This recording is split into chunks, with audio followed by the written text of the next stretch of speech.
할렐루야. 네, 우리 옆 사람하고 다시 한번 인사합니다. 하나님은 오늘 또 우리와 함께 하십니다. 네, 할렐루야. 우리에겐 오직 예수님밖에 없습니다. 이 시대 우리가 오직 예수님 신앙 가지시기를 원합니다. 오늘도 예수님 신앙으로 예배드리는 우리 모두에게 예수 그리스도의 은혜와 평강이 함께하기를 축복합니다. 우리가 오직 예수님 신앙, 예수님 신앙을 가져야 될 이유가 뭐가 있을까요? 우리의 구원이 누구에게 있다? 예수님에게 있다. 예수님에게 있다. 오직 예수님 신앙은 내 삶의 모든 것들의 전부가 예수님이다. 예수님이다. 어떠한 상황에 있든지 내 삶은 예수님이 이끌어 가신다 하는 그 믿음을 가지는 것이 바로 예수님 신앙이에요. 내 삶의 어떠한 상황이 뭐겠어요? 내 삶의 순경의 순간, 평탄하고 안전하고 평안한 순간에도 나는 예수님 신앙으로 살아가야 돼요. 또 역경의 순간에도 우리가 예수님 신앙이 돼야 돼요. 역경의 순간, 힘들고 어렵고 내 삶에 비바람이 몰아치는 그런 폭풍과 같은 그런 순간을 지날 때에도 나는 예수님 신앙으로, 나는 예수님 붙들고 이 모든 것들 이겨내며 살아가리라 하는 그 믿음을 가지는 것이 바로 예수님 신앙 가지는 겁니다. 그래서 오늘도 여러분들의 삶 가운데 오직 예수님 신앙으로 이 모든 것들을 살아갈 수 있는 그 믿음이 되기를 축복합니다. 우리가 인생을 살아가면서 자동이라는 말이 있고 수동이라는 말이 있습니다. 자동이라는 말이 뭐겠어요? 기계가 모든 일들을 알아서 해주는 것이 자동이잖아요. 자동화. 그래서 자동화가 되면 모든 일들이 쉽고 편해요. 왜냐하면 모든 것들을 세팅해 놓으면 그대로 모든 것들이 기계가 알아서 모든 일들을 해결해 줍니다. 수동은 뭐예요? 수동은 일일이 내 손이 닿아야 돼. 손으로 모든 일들을 해야 돼요. 그게. 그래서 손으로 움직이지 않으면 기계는 꼼짝하지 않고 안 움직입니다. 그래서 오늘날의 시대는 자동화 시대죠. 모든 것들이 자동화돼요. 그 수동은 아날로그 시대라고 볼 수 있습니다. 옛날에도 라디오도 보면 이 아날로그라 해서 이렇게 주파수도 손으로 맞춰야 되고 TV를 틀 때도 이 채널을 손으로 다 일일이 틀면서 그렇게 맞춰가면서 그렇게 했습니다. 요새는 뭐 버튼 하나만 누르면 자동으로 내가 보고 싶은 거 그냥 뭐 리모컨으로 다 자동화 돼 버리죠. 자동은 간단하고 편리합니다. 그런데 어떤 사고가 나거나 위험할 때는 참 대처하기가 힘들어요. 그게 멈출 수가 없어요. 그래서 요새 최근에 보면 이 근로자들이 일을 하다가 사고가 나는 일들이 참 빈번하게 일어납니다. 그래서 원래부터 이제 이렇게 그게 안전이 강화돼 가지고 이제 그 법률로 통과됐는데 어쨌든 자동화는요 사고가 나면 위험에 대처할 수가 없어요. 그래서 기계에 끼어서 죽고 어떤 그게 뭐 대처할 수가 없어요. 근데 수동은요 일일이 손이 가야 되니까 단점이 뭐냐 불편하고 수고스럽고 번거로워요. 그게. 그러나 위험한 순간에는 대처하기가 쉬운 거예요. 그게. 왜? 그 위험의 순간에 내 손만 떼면 되거든. 여러분 오늘도 우리의 영혼은 어떤 곳에 세팅이 되어 있는지 한번 곰곰이 생각해 보기로 합니다. 내 인생은 자동화에 세팅이 되어 있는지 수동화에 세팅이 되어 있는지. 근데 많은 사람들이요 대부분의 사람들이 우리 인간의 죄 짓는 것에는 자동으로 세팅이 되어 있습니다. 죄를 짓는 것은요. 왜냐하면 우리의 인성은 우리의 마음은요 죄성으로 가득 차 있기 때문에 죄 짓는 것에는 오토매틱이에요. 누가 가르쳐 주지 않아도 자동으로 그거 다 알게 돼 있어. 그래서 우리 인생이 죄 짓는 것은 자동이 돼 있어 가지고 죄성으로 인하여 지옥 가는 이들에는 자동으로 그것을 가만히 놔둬도 다 지옥 가게 돼 있습니다. 그런데 천국 가는 일에는요 수동이에요. 수동 모드로 돼 있어요. 힘쓰고 애쓰고 노력하지 않으면 절대로 갈 수 없는 것이 바로 천국이다. 사랑하는 여러분, 오늘 우리가 천국 가는 그 길은요 굉장히 수고스러워요. 내가 힘쓰고 애써야 돼요. 번거롭지만 우리가 하나님 앞에서 내 삶을 천국 가는 모드로 바꾸기를 원합니다. 내가 믿음으로 바른 삶을 살기 위해서 늘 애쓰고 힘써야 천국 갈 수 있다는 거예요. 그거 하지 않으면 우리의 인생은 자동으로 지옥 갈 수 있도록 그렇게 세팅이 돼 있어서 나는 오늘도 지옥 가는 그 길에는요 가만히 있어도 땀 흘려서 그렇게 가게 돼 있어요. 거기서 빨리 돌아서야 되는 거예요. 그것을 수동으로 바꾸고 천국 가기 위해서 내가 하나님 앞에 힘쓰고 애쓰고 믿음으로 삶으로 노력해야 된다. 그래서 오늘도 우리가 이 수고, 천국 가는 그 수고와 번거로움이, 그것이 수고와 번거로움이 아니고 내 인생의 기쁨이 되고 즐거움이 되는 그런 귀한 은혜가 되기를 원합니다. 오늘 저는 오늘 본문의 말씀을 가지고 아람 나라의 군대 장관 나아만의 이야기를 하려고 합니다. 우리가 잘 알듯이 이 나아만 장군은 아람 나라의 군대 장관이에요. 오늘날에 말하면 국방부 장관쯤 됩니다. 삼군 참모 총장 그 정도 굉장히 높은 지위에 있는 분이에요. 그런데 이 최강의 나라의 군대 장관이 오늘 한 가지 나병에 걸렸다. 나병에. 이 나병에 걸리고 나니까 그 권력과 지위 그 모든 것들이 필요가 없는 거예요. 나약한 인간의 존재로 그렇게 살아가고 있는 거예요. 성경에 보면 나병의 이야기가 종종 나옵니다. 이 나병, 문둥병, 나병이라고 그렇게 부르는데 오늘 우리가 그분들의 그 병에 걸린 것을 한센병이다 그렇게 부르기도 합니다. 이 한센병은 피부병이죠.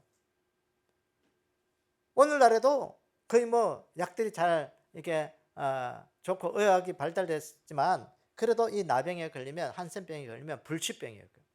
이 성경이 기록될 당시 그건 엄청난 불치병이었습니다. 이 병에 걸리면 다 격리를 해야 돼요. 전염성이 있기 때문에. 그래서 옛날부터 이 사람들이 이 나병, 한센병은 하늘이 내린 그런 벌이다. 벌 받는 병이다. 그렇게 생각을 했습니다. 그래서 인간으로는 도저히 고칠 수 없는 병으로 그렇게 생각을 했습니다. 그래서 아람 나라의 군대 장관이었던 이 나아만도 큰 용사로서 나라를 구하는 공을 세웠지만 이 한센병에 걸리고 나니까 별 수 없는 거예요. 그래서 집에서 사람들과 격리돼서 생활하고 있었습니다. 그런데 이 나아만 장군의 집에 그 이스라엘 나라에서 사로잡혀 온 이 작은 소녀 한 명이 이 나아만 아내의 수종자로 일을 하고 있었습니다. 그런데 이 소녀가 보니까 이 자기 주인이 한센병에 걸렸는 것이 참 안타까운 거예요. 그 안방마님인 그 여주인에게 이야기합니다. 우리나라에 가면 사마리아에 계신 선지자가 있는데 그 앞에 계셨더라면 이 한센병 정도는 그때는 고칠 수 있을 것이다. 그 혼자말로 그 작은 여주인에게 이야기했는데 이 안방마님 이 여주인이 자기 남편에 가서 이야기하는 거예요. 내 몸종이 이러한 말을 하는데 그게 참 가슴에 와닿다는 거죠. 그래서 이 소년의 말을 듣고는 이 나아만이 왕에게 가서 이야기합니다. 이스라엘에서 접혀온 그 작은 그 소녀가 이야기하는데 그 나라에 가면 이 병을 고칠 수 있는 큰 선지자가 있다고 하는데 어떻게 하면 좋겠냐 의논하는 거예요. 그러니까 이 아람 나라의 이 왕이 이 이스라엘 나라 왕에게 편지를 씁니다. 편지를 써서 은 10달란트, 금 6,000개, 어복 10벌과 함께 신하들과 함께 그 이스라엘 나라에 가서 이 왕을 고쳐달라고 그 왕에게 보내는 거예요. 이 이스라엘 왕이 이 아람 나라의 왕을 이 글을 읽어보니까 편지를 보니까요 기가 차는 거예요. 내가 하나님도 아니고 성경에 보면 내가 하나님도 아니고 이 나병을 어떻게 고칠 수 있냐 걱정이 태산 같은 거예요. 이건 분명히 이 일로 인하여 시비를 걸어가지고 우리나라를 쳐들어와서 나를 힘들고 곤란하게 만들 것이다. 그래서 이 왕이 옷을 찢고 우는 거예요. 이 소식을 들은 이 엘리사 선지자가 무슨 일로 옷을 찢고 우느냐 물은 거예요. 그러니까 이 아람 나라의 왕이 이렇게 해서 그렇게 나만을 나에게 보냈는데 내가 하나님도 아니고 이 병을 어떻게 고칠 수 있냐. 그러니까 이 엘리사 선지자가 이야기합니다. 아람 나라의 나만 장군을 나에게 보내라. 나만의 그 한센병을 내가 고치리라. 그래서 나만 장군을 그 엘리사에게 보낸 거예요. 그 나만 장군이 엘리사 집에 가서 문 앞에 서니까 이 엘리사가요, 나와보지도 않고 이야기하는 거예요. 몸종을 보내서 저 요단강물에 가서 7번 몸 잠그고 목욕하고 나오면 깨끗하게 될 것이다. 그냥 돌려보낸 거예요. 그 한마디만 하고 돌려보낸 거예요. 이 나만이요, 굉장히 기분이 나빴습니다. 아니 그래도 내가 명색이 저 아람 나라의 군대 장관인데 그 문 앞에 나와서, 그러니까 나에게 뭐 안수를 하든지 뭐 그 함부를 보고 좀 만지든지 그 함부를 보면서 그냥 뭐 안수기도 하고 그렇게 어쨌든 병 고치는 그런 거 뭐 마중이라도 놔야 될 텐데 문전박대 형식으로 종을 시켜가지고 그 요단강물에 가서 한번 목욕하고 나오라. 그 하니까 별로 기분이 좋지 않은 거예요. 근데요, 그 말을 듣고 나오는 길에 신하들이 이야기합니다. 나만에게 건의합니다. 장군님, 저 선지자가 이보다 더 큰 일을 요구했어도 할 수 있을 텐데 믿져야 본전이니까 한번 그냥 목욕을 한번 해보죠. 그런데 이 말을 듣고 이 나만이요, 별로 그렇게 별로 기분 나쁘지만 그래도 한번 해보자는 식으로 요단강물에 7번 몸을 씻고 나오는 거예요. 씻고 나오니까 7번째 딱 나오니까 어린아이의 살처럼 회복이 되었다, 희어졌다 그랬어요. 여러분, 오늘 이렇게 고침받은 이 나만이 엘사 선지자에게 다시 찾아가서 그 병고침에 대한 감사 인사를 합니다. 그러면서 이 나만이 이제 우리나라에 돌아가서, 아람 나라에 돌아가서 나는 하나님만 경배하고 하나님만 예배하고 어떻게든지 하나님만 섬기는 사람이 되겠다 하면 다짐하는 이야기가 오늘 본문의 이야기입니다. 오늘 또 우리가 이 나만처럼 우리 인생에 이 나만이 불치병에 한센병에 걸려서 절망과 좌절의 삶을 살 수밖에 없었던 것처럼 우리의 인생도 때로는 여러 가지 힘들고 어려운 삶의 문제들로 인하여 좌절하고 절망하고 낙심의 삶을 살아갈 수가 있습니다. 이 나만이 보세요. 그 자기 집에 이스라엘 나라에 끌려온 작은 어린아이 한 명의 그 소리가 하나님의 소리로 들렸던 거예요. 우리나라에 가면 이 한센병 정도는 그때는 고칠 수 있는 선지자가 있을 텐데, 거기에 가면 고칠 수 있을 텐데 그 소리가 하나님의 음성처럼 들린 거예요. 그래서 그 나만은 그 소리에 이끌려서 지금 엘리사 선지자를 만나러 온 거예요. 여러분, 우리의 인생도 이 나만처럼 때로는 한센병에 걸려서 희망 없는 것처럼 절망과 좌절 속에 우리의 영혼이 자동적으로 가만히 있으면 지옥 가는 것처럼 지옥을 향하여 우리가 가고 있었던 우리의 인생이었습니다. 하나님을 몰랐던 우리의 인생들이었어요. 그러나 나만은 그 어린 소녀의 그 소리를 듣고 순종하는 마음으로 엘리사 선생님을 만나서 그가 치유함받아서 그 삶의 모든 회복을 이루었던 오늘 이 삶의 모습을 보면서 오늘 우리가 살아가는 우리의 이 모든 삶의 현실 속에 우리가 작은 영적인 소리에 귀를 기울일 수 있는 그 믿음이 오늘 우리의 믿음이 되기를 원합니다. 영적인 작은 소리에 우리가 영적인 하나님의 음성으로 민감하셔야 되고요. 내 삶 속에 누가 뭐를 말하는지 그것을 영적으로 우리가 받아들이고 그것들을 내 삶 속에 적용하면서 오늘 우리가 변화된 그 귀한 은혜를 누릴 수 있는 그런 믿음들이 되기를 원합니다. 그것이 바로 우리의 삶을 회복시키는 믿음의 자세예요. 그게 작은 소리도 우리가 무시해버리면 거긴 하나님의 은혜가 임할 수 없어요. 그 작은 소리에 귀를 기울일 때 성령님께서 우리의 마음을 움직이시고 우리 속에 그 속에 하나님의 삶의 길들을 여시는 그 은혜를 누릴 수 있다. 오늘 우리가 기억하셔야 되고요. 그래서 오늘도 우리가 육신과 영혼의 회복을 위해서 우리가 어떤 삶의 자세로 우리가 살아가야 될 것인지 오늘 나만의 삶을 보면서 성령님께서 우리에게 들려주신 음성을 듣도록 하겠습니다. 첫째는 이 나아만은 엘리사 선생님의 엘리사 선지자의 집 문 앞에 섰다는 것입니다. 나만이 엘리사의 집 문 앞에 섰다는 거예요. 오늘 본문 9절에 보면 나만이 이의 말들과 병거들을 거느리고 이르러 엘리사의 집 문에 서니 그랬어요.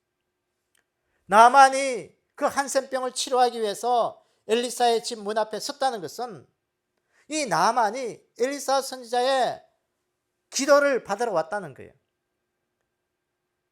또 다른 한편으로 말하면 자신의 문제를 해결하기 위해서 하나님 앞에 섰다는 것이에요. 사랑하는 여러분, 오늘도 우리의 인생의 문제들은 해결하기 위해서 어떻게 해야 될까요?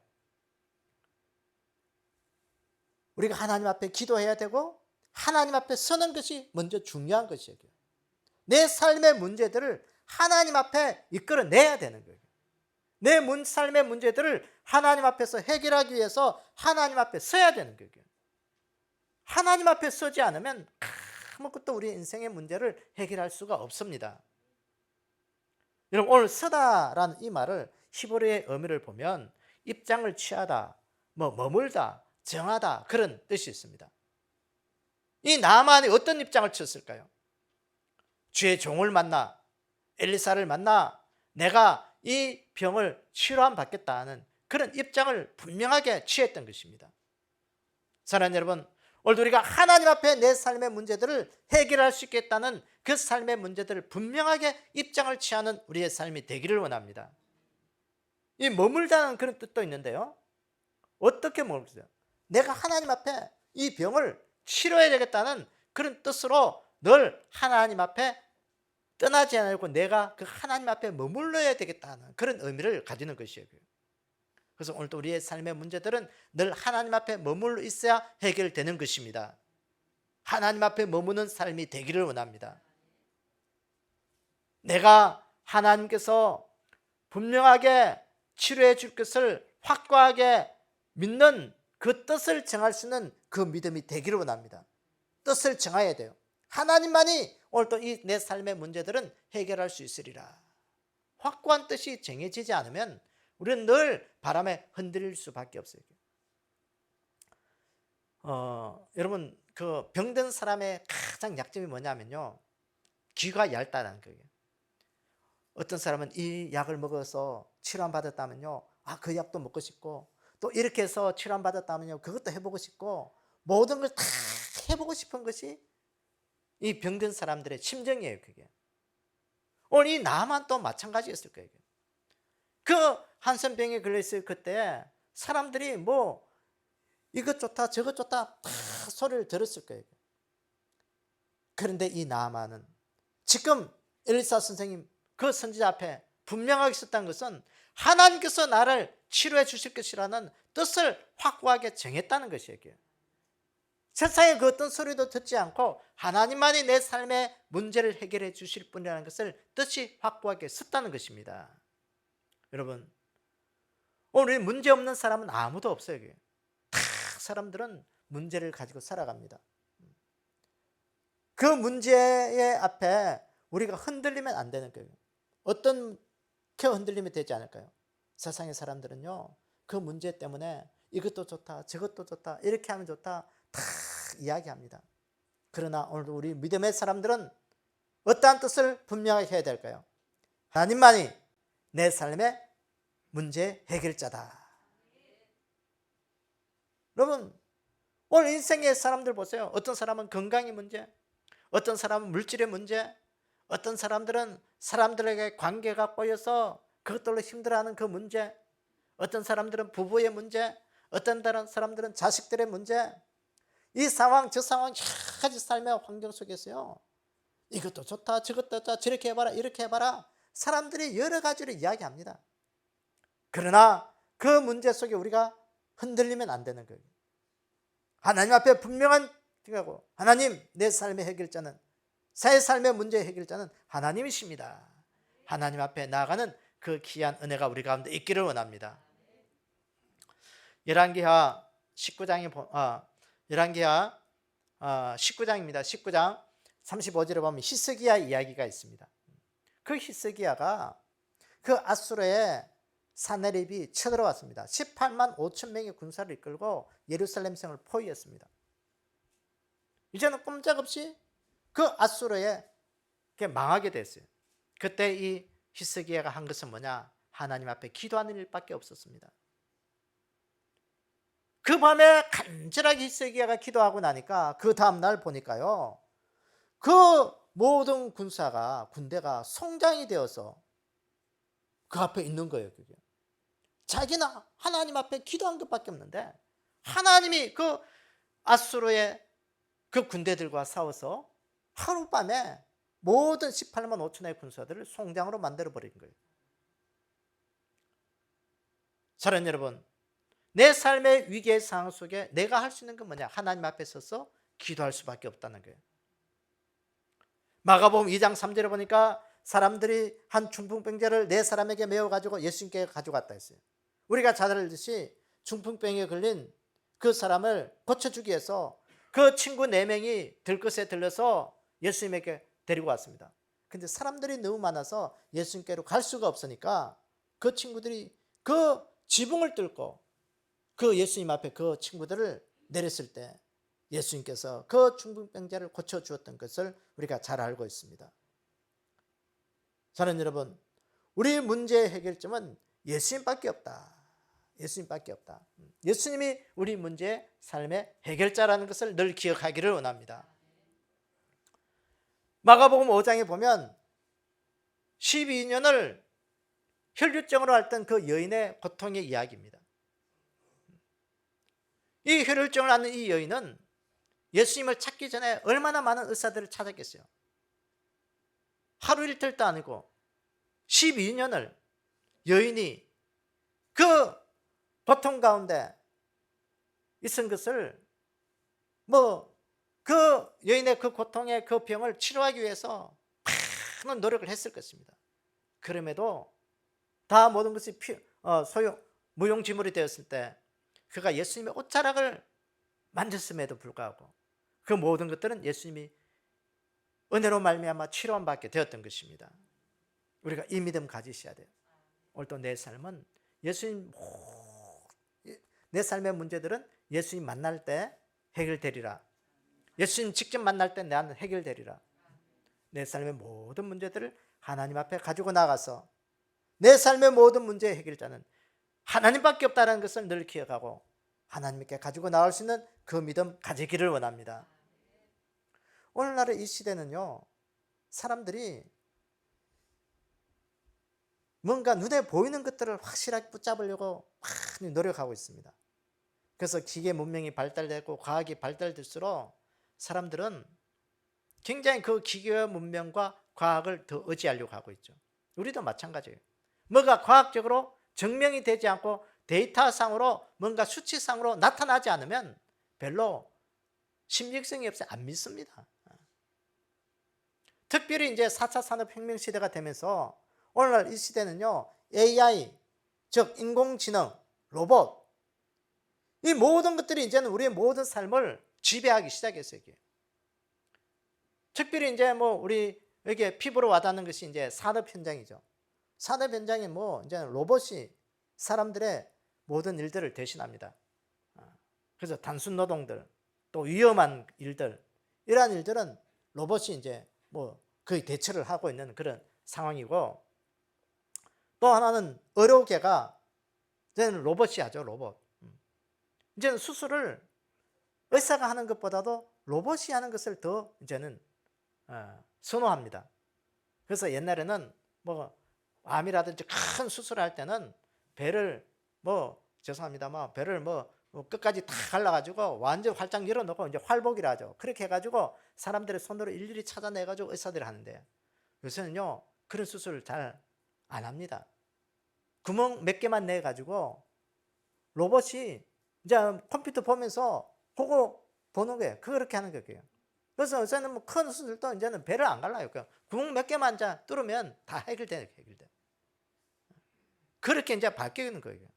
농사도 마찬가지예요. 스마트 농사를 해가지고 온도, 습도까지 다 기계로 조절합니다. 그렇게 이제 시대가 변해가요. 뉴질랜드에서는요, 요새 정치도 인공지능이 하는 거예요. 정치도. 어떻게 하냐? 모든 데이터들을 딱 입력해 놓고 유권자들과 대화하고 어떤 이슈에 대해서는 그 대답을 이제 인공지능이 하게 만드는 거예요. 이런 시대가 되면 사람들이 쓸 자리가 점점 없어지는 거예요. 그래서 사람들이 기계 문명을 더 의지하게 되어 있습니다. 사람을 더 의지하는 것보다도 기계 문명을 더 의지하는 거예요.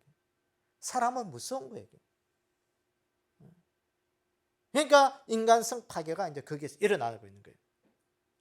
이러한 시대 우리가 살고 있습니다.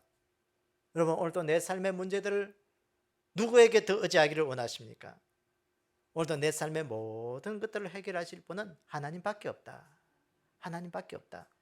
그래서 오늘도 주님을 의지하면서 주님이 오늘도 내 삶에 평안을 주시고 오늘도 내 삶에 안정된 삶으로 이끄시고 오늘도 나만이 엘리사 선지자 앞에 섰던 것처럼 오늘도 내 삶의 문제들을 해결하기 위해서 오늘도 나는 하나님 앞에 늘 믿음으로 서서 이 모든 것들을 하나님이 해결해 주시기를 바라는 그 믿음의 삶으로 살아가기를 원합니다. 그래서 오늘도 내 삶 속에 예수 그리스도를 굳게 믿고 의지하는 그 귀한 믿음이 오늘도 우리 믿음이 되기를 주님의 이름으로 축원합니다. 둘째, 우리의 회복의 삶의 회복을 두 번째는 하나님의 사람 말대로 요단강에 7번 몸을 담갔다는 것입니다. 이 나만이 이 엘리사 선지자가 그 문제 박대하듯이 요단강가에서 7번 목욕해라. 그러면 낫는다라는 그 말 별로 신뢰성이 없었지만 그 신하들의 말을 듣고 요단강 물에 7번 목욕했습니다. 오늘 본문 14절에 보니까 7번 몸을 잠그고 나오니까 살이 어린아이 같이 휘어졌더라. 깨끗하게 회복되었더라. 그렇게 말했습니다. 이것은 우리에게 무슨 의미가 있냐면요, 하나님 앞에 예수님 말씀에 우리가 늘 순종하는 삶이라는 것이에요. 오늘 우리가 회복의 삶을 살기 위해서는 순종이 중요한 것이에요. 순종. 오늘 여기 어린아이처럼 깨끗하게 되었다. 이 깨끗하다는 말은요, 밝다, 건전하다, 정결하다는 그런 의미를 가지고 있습니다. 나만이 엘리사 선지자가 말한 그대로 순종했을 때 그가 깨끗하게 졌다. 이 말은 순종했을 때 그 삶의 몸과 마음이 밝아졌다라는 거예요. 오늘 우리의 믿음이 하나님 앞에 순종하는 자들은 밝음의 믿음을 가질 수 있는 거예요. 밝음. 내 삶이 순종할 때 그것이 기쁘고 즐거워요. 여러분, 불순종하는 것보다도 순종하고 나면 그것이 더 마음이 기쁘고 좋아요. 그 마음이 가벼워지는 거예요. 불순종하고 나면요, 그게 좀 마음이 무거워. 아이고, 그렇게 할 걸. 늘 하고 나면, 불순종하고 나오면요, 늘 마음이 무거운 거예요. 어두워지는 거예요. 그러나 순종하면요, 순종할 때는 그거 할 때는 좀 힘들고 어려워도 다 하고 나면 우리의 마음이 얼마나 가벼운지 몰라. 기쁜 거예요. 기쁜 거예요. 오늘 이 깨끗하게 졌다는 이 말은 건전하다는 그 말이 있어요. 우리가 순종한 삶의 사람들의 결과는요, 그 생각과 모든 것들이 건전해지는 거예요. 긍정적인 생각으로 바뀌는 거예요. 불순종은 부정의 생각으로 바뀌지만 순종의 삶은 긍정의 삶으로 바뀌는 거예요. 그렇기 때문에 우리의 삶이 회복이 되는 거예요. 여러분, 그것이 우리가 중요한 거예요. 이 깨끗하다는 이 말은 정결하게 되다. 순종의 삶은 정결의 삶이 되는 거예요.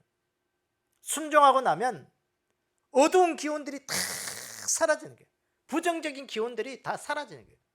밝음의 기운, 아름다운 삶의 모습들이 내 삶 속에 들어오니까요, 그것이 정결한 삶으로 바뀌는 거예요. 사랑하는 여러분, 오늘도 이 나만이 하나님의 말씀에 순종했을 때 그 속에 역사가 일어난 거예요. 자신의 마음, 자신의 육신도 깨끗하게 치료함 받았지만 자신의 마음도 이렇게 긍정적이고 좋은 것들로 바뀌게 된 거예요. 사랑하는 여러분, 오늘도 우리가 순종이 그래서 중요한 거예요. 그래서 보면 성경 보면 사무엘상 15장에 보면 순종이 제사보다 낫고 듣는 것이 순양의 기름보다 낫다. 이 말은 사무엘이 하나님의 말씀 잘 안 듣는 사울왕에게 경고한 말이잖아요. 당신이 아무리 아말렉에서 이겨가지고 그 양과 소와 짐승들을 이끌고 와서 하나님 앞에 제사 지낸다고 끌고 왔지만 하나님께서 다 진멸하는 것을 진멸해야지. 그거 데려와봐 소용없다는 거예요. 순종이 제사보다 낫다. 그거 가지고 제사 드려도 하나님 안 받으신다는 거예요. 창세기 6장에 보면 노아 이야기가 나오고 있습니다. 노아가 방주를 만들려고 하나님의 말씀에 순종해서 120년 동안 방주를 만들었어요. 그 순종의 결과가 그 가족과 그 모든 것을 구원케 하는 놀라운 은혜가 거기에 일어난 거예요. 누가복음 5장에도 보면 그 베드로 이야기가 나오는데 베드로가 밤새도록 그 갈릴리 호숫가에서 고기를 잡았지만 한 마리도 못 잡았어요. 그때 주님이 말씀하시기가 배 오른편에 가서 그물 던져라. 이 갈릴리 호숫가에 고기 잡는 것은요, 이 베드로가 거기에는 도사였습니다. 어릴 때부터 고기 잡고 어제도 고기 잡았던 그것이 밤새도록 못 잡은 것을 그 날이 새울 때 그 배 오른편에 그물 던지면서 잡히는 게 아니에요, 그게. 그럼에도 불구하고 베드로는 거기에 가서 그물을 던진 거예요. 그럴 때 거기에서 많은 고기를 그물이 찢어지도록 거기서 물고기를 잡았다 했습니다. 여러분, 이렇게 해서 우리의 인생에 순종이 중요한 거예요. 하나님의 말씀에 순종하면 모든 삶에 해결되는 그 은혜가 거기에 있는 거예요. 여러분, 이 시대를 볼 때 참 마음이 불안한 건 뭐냐면요, 난리와 소문들이 꼬리를 물고 계속 우리 가운데 들려온다는 거예요. 삶의 문제들이. 여러분, 요새 뉴스를 보면 긍정적인 우리에게 밝음과 희망을 주는 뉴스들은요 거의 안 나옵니다. 나와도 간혹 가다가 한 번씩 나오는데 짓거리 많아, 이절 만하면 한 번씩 나오지만 그 삶의 난리와 소문들이 계속해서 우리를 불안하게 만들고 힘들게 하는 것이 사실입니다. 이러한 시대적 상황 속에 우리가 우리의 삶을 긍정으로 바꾸고 밝음으로 바꾸고 우리의 인생에 좋은 영적인 에너지로 충만하게 할 수 있는 그 힘이 어디에 있을까요? 그것은 바로 하나님의 말씀에 순종하는 길밖에 없습니다. 세상은 그렇게 바뀌어가고 자동으로 그렇게 되어가고 있지만 내 삶은 하나님 앞에 오늘도 순종의 삶으로, 오늘도 천국의 삶으로 오늘도 나는 살아가리라. 그래서 오늘도 내 삶의 고통의 문제들을 다 해결하고 오늘도 하나님 안에서 순종의 삶으로 내 안에 모든 밝음의 에너지로, 하나님의 말씀의 에너지로 오늘도 나는 살아가는 그 귀한 삶의 회복들이 우리 가운데 있기를 주님의 이름으로 축원합니다. 셋째, 오늘도 내 삶의 회복을 위한 삶의 자세는 나아만은 번제물과 희생제사를 여호와께만 드리겠다고 고백한 거예요. 오늘 본문 17절에 보면 이제 그 요단강에서 7번 목욕하고 다 회복되고 난 다음에 그것을 감사 살해하려고 엘리사 선지자에게 찾아갔잖아요. 그 찾아가서 이야기하면서 고백합니다. 나만이 번제물과 희생제사를 여호와 외에 다른 신에게 드리지 않고 오직 하나님께만 드리겠습니다. 여호와께만 드리겠습니다. 이 말은 내 삶에 어떠한 환경에 있든지 나는 하나님만 예배하겠습니다. 나는 하나님만 섬기는 그런 믿음을 가지겠습니다. 그 고백이요, 고백. 여러분, 오늘도 우리가 이런 고백이 우리의 입술에서 나오기를 원합니다. 세상의 모든 사람들이 하나님 떠나고 하나님 버리고 나는 갈지라도 나는 하나님만 섬기는 사람 되겠습니다. 하나님만 예배하는 사람 되겠습니다. 오늘 이 나아만 보세요. 이 나아만이 자신을 엘리사에게 가서 종이라고 표현합니다. 보세요. 나아만이 이르되 그러면 청하건대 노새 2마리에게 실을 흙과 당신의 종에게 주소서. 이제부터는 종이 번제물과 종이라고 표현할게요. 나아만이 어떤 사람이었다고요? 군대 장관이에요. 군대 장관. 군대 장관이 종이라는 거예요. 종. 그 모든 병을 고치고 나서 보니까 이 군대 장관이란 직함이 아무런 소용이 없다는 거죠. 종이라는 거죠. 이 종을 그 히브리어의 의미로 보면 노예, 하인, 섬기는 자, 그런 뜻이 있습니다. 이 아람 나라의 이 나아만은 군대 장관으로서 절대 권력을 가진 자였습니다. 아람 나라의 영웅이에요, 영웅. 사람들에게 존귀함 받는 자였습니다. 그런 자를 이 엘리사 선지자에게 가서 종이라고 표현한 거예요. 종. 자신이 이제는 하나님 앞에 노예로서 하나님을 섬기는 자로서 하나님이 시키면 시키는 대로 일하는 하인으로서 그러한 삶을 살겠습니다라는 거예요. 여러분, 오늘도 우리가 하나님을 섬길 때 우리는 이 믿음이 필요한 거예요. 나는 하나님의 종입니다. 하나님만 섬기는 자입니다. 오늘도 나는 하나님이 시키면 시키는 대로 하는 하인입니다. 그 믿음 우리가 가지기를 원합니다. 그래서 오늘도 우리가 예배 드릴 때도요, 예배는 우리가 하나님 앞에 종으로서 하나님을 섬기는 자로서의 그 귀한 표시가 예배예요. 예배. 이 나만이 그거예요. 나만이. 오늘도 내 삶에 이 모든 것 해결하고 나보니까 세상에 가지고 있는 그 절대 권력, 사람들이 나를 우러러 바라보고 그렇게 존귀하게 했던 거 다 필요 없네요. 하나님, 어떻게 나는 하나님의 종으로 살겠습니다. 하나님만 섬기는 자가 되겠습니다 하고 하나님 앞에 영광 돌리는 거예요. 오늘도 우리가 하나님 앞에 이 귀한 믿음 가지고 하나님 앞에 하나님을 기쁘시게 하고 하나님께 영광 돌리는 그 믿음의 삶이 되기를 원합니다. 그래서 우리가 하나님 앞에 받은 그 은혜, 구원을 경험한 자들은 우리가 늘 공통적인 그 하나가 뭐냐면요, 예배 드리는 거. 오늘 아까 노아 이야기, 창세기 8장에 보면 노아 이야기가 나오고 있습니다. 그 노아가 홍수가 다 끝나고 난 다음에 그 이제 방주가 아라랏산에 머무르실 때 그가 이제 방주에서 배에서 나오잖아요. 배에서 나오고 난 다음에 제일 첫 번째로 한 것이 뭐냐면요, 이 노아가 하나님 앞에 제단을 쌓은 거예요. 제단을 쌓았다. 번제를 올려드렸다는 거예요. 다시 말해서 예배 드렸다는 거예요. 그래서 하나님 앞에 이 홍수의 모든 것을 끝나고 구원받은 그 은혜를 하나님 앞에 예배 드린 거예요. 그래서 우리가 우리의 순간에 모든 사람들 첫 번째로 해야 될 일은 뭐냐? 내 인생에 하나님 앞에 예배 드리는 것은 첫 번째다. 일마다 때마다 나는 하나님 앞에 예배 드리는 자가 되겠다. 누가복음 17장에 보면 10명의 한센병 환자들의 이야기가 있습니다. 예수님 앞에 치료만 받으려고 그렇게 소리 질렀지만 그 10명의 사람들이 제사장 앞에 가서 자기의 그 병을 치료하면 가서 확인하고 난 다음에는 9명의 사람들 다 제갓길로 갔지만 그 사마리아 한센병 걸린 한 사람만 예수님 발 앞에 와서 그 감사함으로 표했다 그랬어요. 그 한 사람만 예배 드렸다는 거예요.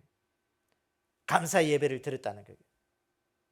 사랑하는 여러분, 오늘도 우리가 이 귀한 은혜 누리기를 원합니다. 요한계시록 7장에도 보면 구원받은 백성들이 천국에 가서 해야 될 궁극적인 그것이 나오는데 뭐냐면 예배. 그들이 천국 가서 예배 드리면서 뭐라고 하냐, 구원하심이 보좌에 앉으신 우리 하나님과 어린 양에게 있더라. 내가 천국에서 오늘도 이렇게 주님 만날 수 있고 천국에 와 있는 것을 보니까 내 공로가 아니고 예수 그리스도의 십자가 위에 달리신 하나님의 어린 양의 그 구속하신 보혈의 은혜만이 오늘도 나를 천국에 와 있게 만들었다는 거예요.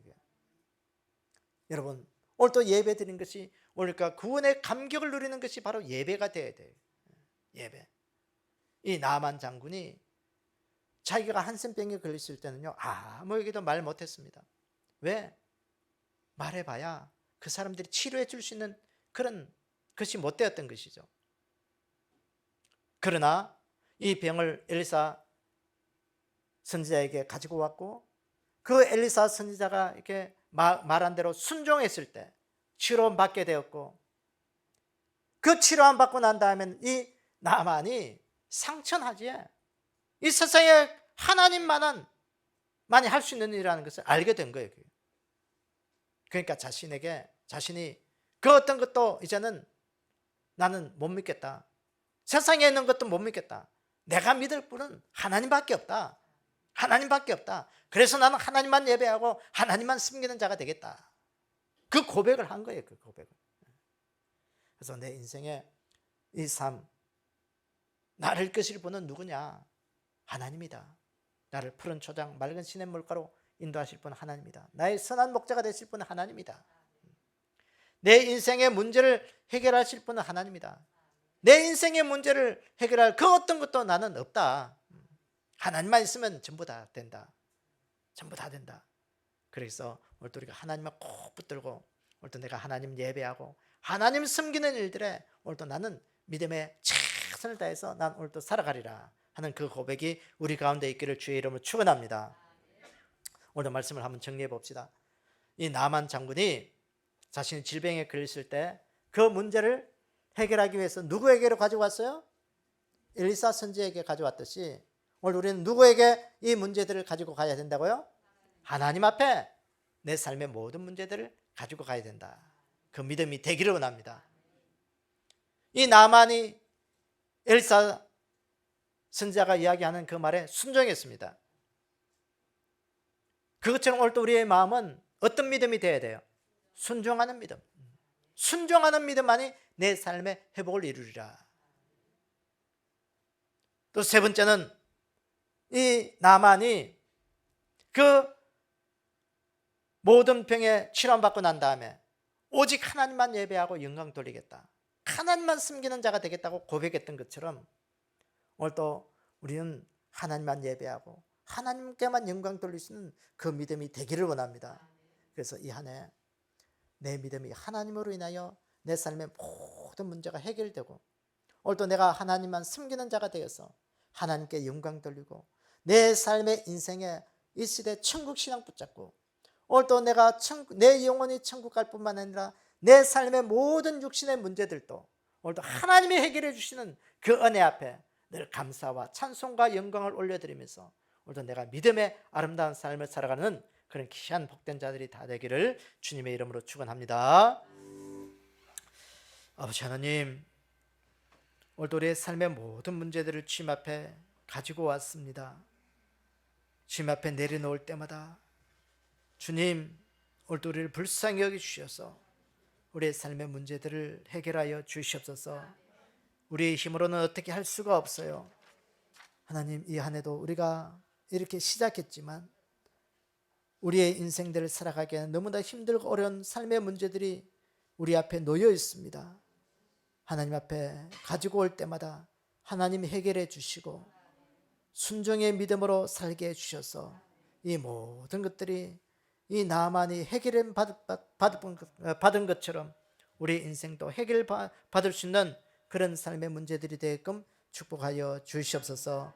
아버지 하나님, 오늘도 우리가 하나님만 섬기고 하나님만 예배하고 하나님께만 영광 돌릴 수 있는 그런 삶이 되기를 원합니다.